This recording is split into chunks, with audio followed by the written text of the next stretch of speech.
During her job interview, the woman was asked to stay behind alone by the interviewer. He then locked the office door. He threatened her, stating that if she wanted to work there, she had to abandon her pathetic dignity and fully cooperate with him. No sooner had he finished speaking, the man began to assault her. The woman resisted desperately, but the man showed no intention of stopping. Instead, he became even more aggressive. Finally, pushed beyond her limit, she bit the man hard. Unexpectedly, this only made him more furious. He not only sneered at her for pretending to be innocent, but also threatened to blacklist her from the industry. He even attempted to hit her. Enraged, the woman instantly grabbed his arm. Security guards outside, hearing the commotion, rushed in. Yet the man twisted the story, falsely accusing the woman of using her charms to threaten him for the job. Hearing this, she could hold back no longer. She grabbed hold of the man, but the security guards intervened, shoving her to the ground. Seeing the ugly faces of these men, she trembled with rage. She grabbed a glass of orange juice from the desk and threw it at them. Then, disheveled and humiliated, she walked out of the room. Ignoring the shocked stares from others, she rushed straight into the restroom. At that moment, she could no longer contain her emotions. All the pent-up grief and injustice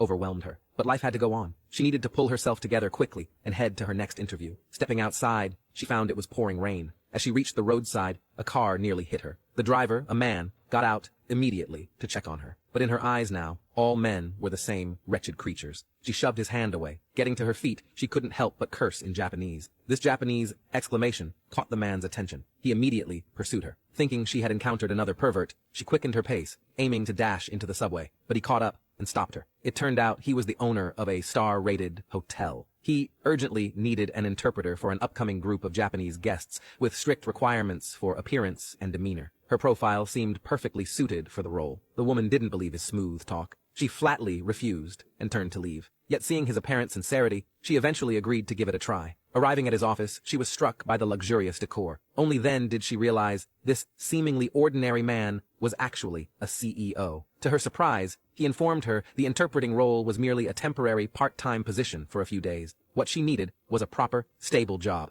After a moment's hesitation, she ultimately declined his offer. As she was leaving, the man casually inquired about her education. With proud defiance, she falsely claimed to be a University of Tokyo graduate. This genuinely piqued his interest, as he happened to need a secretary as well. Just then, an urgent call came through. The Japanese guests had arrived early and needed to be picked up from the airport immediately. Left with no other choice, the man stopped the woman right there. He promised her a formal position if she could successfully complete this reception task. She approached the Japanese guests gracefully, introducing herself calmly and fluently in Japanese. Impressed by her beauty and poise, they were very pleased. The man also felt he had made the right choice. However, when she reported to the Human Resources Department, she found herself in trouble again. It emerged that because she had falsely claimed to be a University of Tokyo graduate, she now had to produce the actual diploma to formalize her employment.